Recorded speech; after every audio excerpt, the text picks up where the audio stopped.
大家好，欢迎回来，我是 Ben。今天开始给大家聊一聊 SEC 最近两个大案子，一个是跟 Coinbase，另外一个是跟 Binance。我个人也认为，短期之内对币圈影响最大的就是这两个案子最终的判决结果。那好，我们就具体聊一聊这个 Coinbase 的案子先啊。6月6号的时候，SEC 向美国的这个联邦法庭，呃，发起了对 Coinbase 的诉讼。那它诉讼呢，总体来讲是有两个问题，2到3个问题吧。大的问题是两个。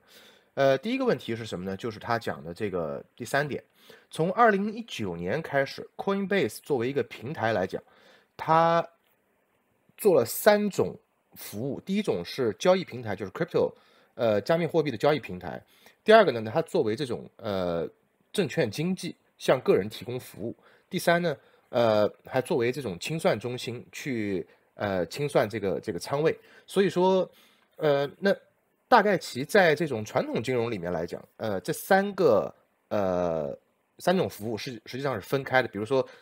这个纽交所，纳斯达克它是交易平台，但是它不做这种证券经纪，它也不做清算。那证券经纪是谁来做呢？比如说你到 IB 上去开个户啊，或者说你到什么 Robinhood，或者跟哪个银行开了一个户，那这个银行或者 Robinhood 作为券商提供服务，让你通过它去在这个纽交所或者纳斯达克去买卖股票。然后清算呢，一般就像什么 LCH 啊这种机构，它是这个负责这个每天它会把仓位给你清算到位。那这3种服务一般来讲都是分开的，而且这3种服务都需要，就只要是证券类的这3类服务，那它就必须要跟这个美国的 SEC，做注册，做这个报批，然后得到这个资质之后才能提供这样的服务。那 SEC 就说，Coinbase 从2019年开始就提供这3样服务，不光是它把这3样服务合在一个平台里，而且它这3样服务每一样都没有通过注册，没有申请资质。然后呢，第二个他又继续讲，他说 in addition 就是另外呢，在同一时期，Coinbase 还有2个东西，一个是 Coinbase Prime，就是它其实是一个 Prime Brokerage，就是给这种大户或者机构去做这种券商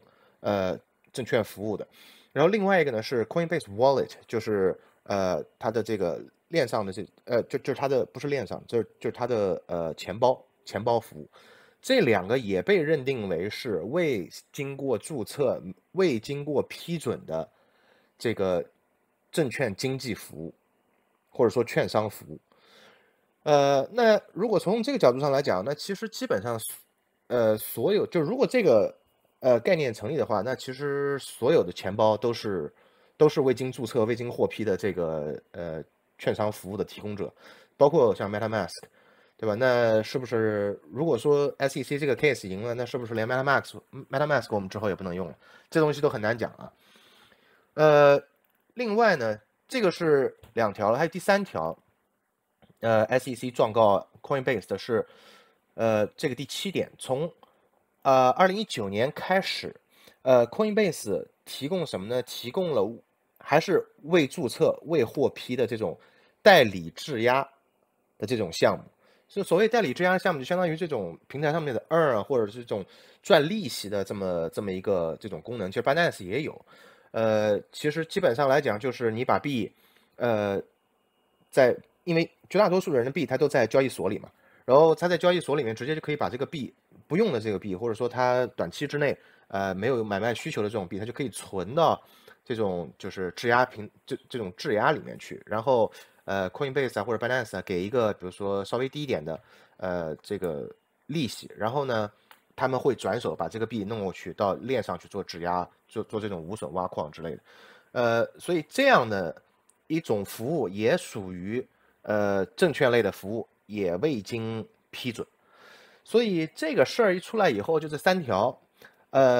其实也是老调新谈。那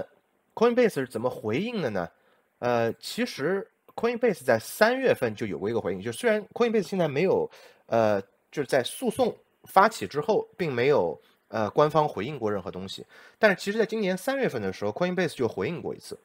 因为 SEC 的它这种调查，它一般来说都是历时非常久，一年两年，然后慢慢积累起来的这种东西，所以而且当它有一定的这种确定性以后，它会发一个函，这种非正式的函给 Coinbase 或者这种被调查人，说啊，我现在发现你有这样的问题，你有没有什么自己要为自己辩解的？有没有什么这种 response 回应？然后在今年3月份的时候，SEC 就给了 Coinbase 发了一个非正式的函。那 Coinbase 以非常公开的就把他的这个回应放到了网上。他具体是怎么说的呢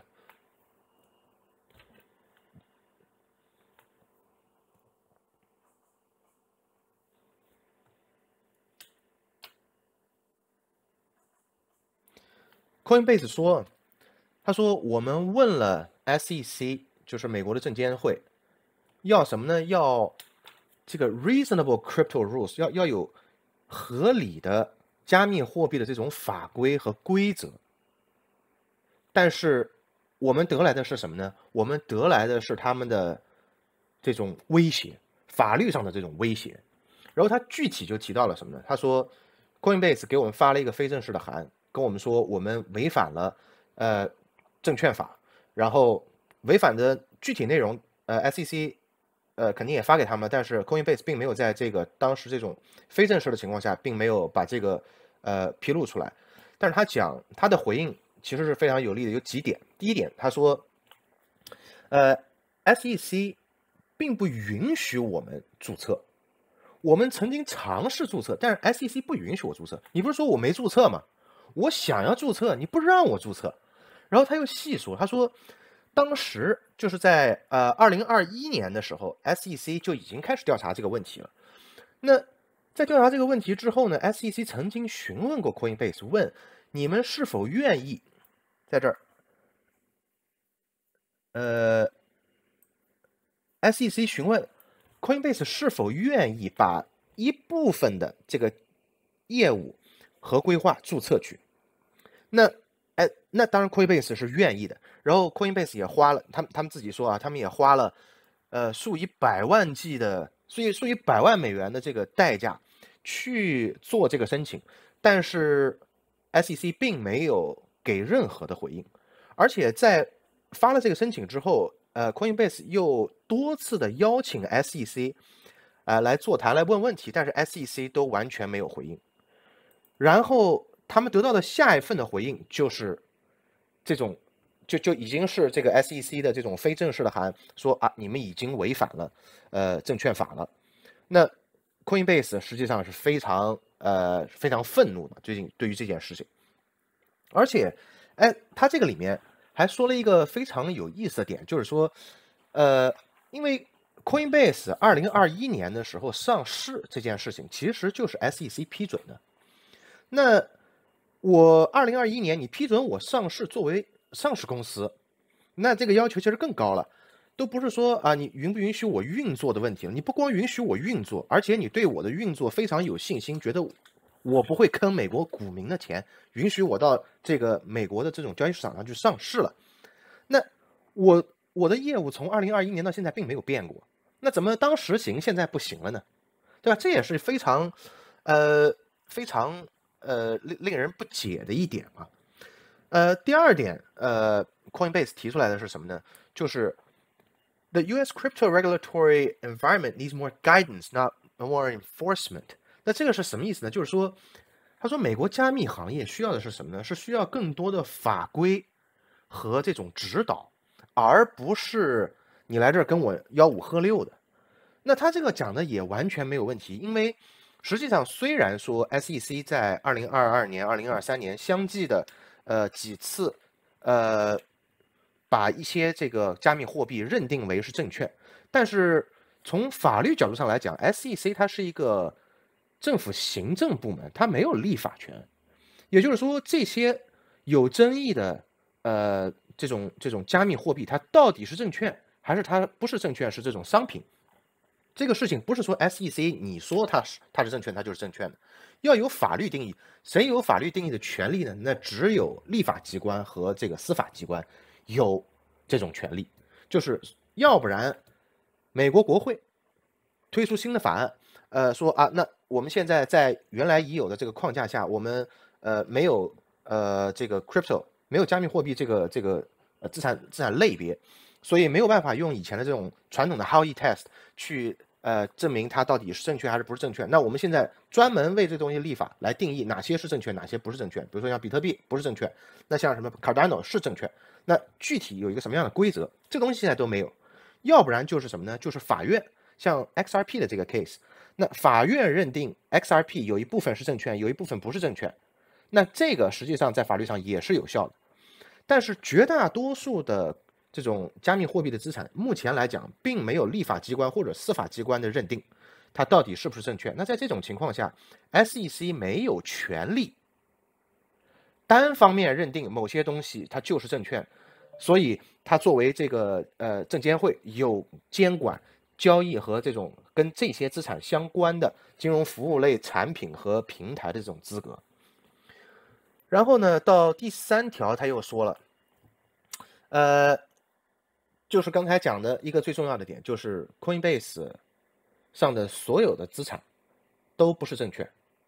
他讲这个话也非常有道理，因为像刚才讲的，并没有任何一家这个立法机构或者是司法机构认定了它上面的哪些资产是或者不是证券，所以这东西是有争议的。证监会没有 SEC 没有权利单方面去开始执行跟这些有争议资产相关的这些交易啊和这个金融服务业的这些活动。那目前呢，其实已经开庭了。8月4号开庭，现在还在预审阶段，就是由 Coinbase 提出，希望这个法官可以把这个诉讼驳回，直接不进入审理阶段。那他的原因是什么？或者说他给出来的这个argument 就是我们刚才讲到的，就是那3条，基本上来讲也都是老调。然后下一步就要看 SEC 在10月份之前，需要给出一个10月3号之前，需要提出他自己的这个观点，然后就是是否同意把这个诉讼取消。如果不同意的话，那最终由这个预审的法官来决定到底要不要把这个案件投入到这种正式审理的过程当中去。其实我觉得，如果说一旦这个 case 开打的话，SEC 胜诉的概率还是比较高，所以我个人并不是特别的乐观。原因是什么呢？就是 SEC 在21年之所以，我认为啊 ，SEC 在21年之所以允许Coinbase 上市，是因为当时它还没有一个非常明确的认定哪些这个加密货币是证券，哪些不是证券。但是自从2021年以后到2022年、2023年，SEC 不断的发出了一批他自己认为是证券的这种加密货币。然后他既然能提出这些东西来，他当然也有自己的这种依据。所以说，他只要证明Coinbase 里边提供交易的或者提供服务的这么多币种，可能成百上千种，里面只要有一个币是这个证券，那一定会有的。只要有一个币是证券，那 SEC 就可以认定它对Coinbase 对于这个币，这个是证券的这个币提供的所有金融服务有管辖权，然后跟这个币相关的所有的其他的币都有可能被下架。所以最坏的情况是什么呢？就是SEC 最终打赢这场官司，但是比如说他认定只有比如说40几个币是目前吧好像是46个币，就是这46个币是证券。那么也就是说这46个币未来不允许Coinbase 再在美国提供交易、清算和这个券商服务，那这些币就要在 Coinbase 被下架，那很有可能会造成一个什么结果呢？就是这些币在美国被狂抛，抛完了以后转到不在这个表上的其他允许被交易的这种资产，比如说像比特币，比如说像以太坊。其实还是有一些大币并不在里面，比如说像比特币、以太坊，波卡也不在里面。最好的情况是什么呢？就是这个预审的法官决定接受 Coinbase 的这个要求，不把这个案件推入到这个审理过程当中，或者说进入到审理过程当中，但是法官最后又认定这个 SEC 败诉，但是这种可能性我觉得是非常小的。所以我也没有一个非常明确的结论了。反正把这些信息给大家梳理一下，大家自己可以去可以自己做自己的决定。对这件事情感兴趣的朋友也可以和我互动。欢迎大家点赞、评论，欢迎大家订阅我的频道，谢谢。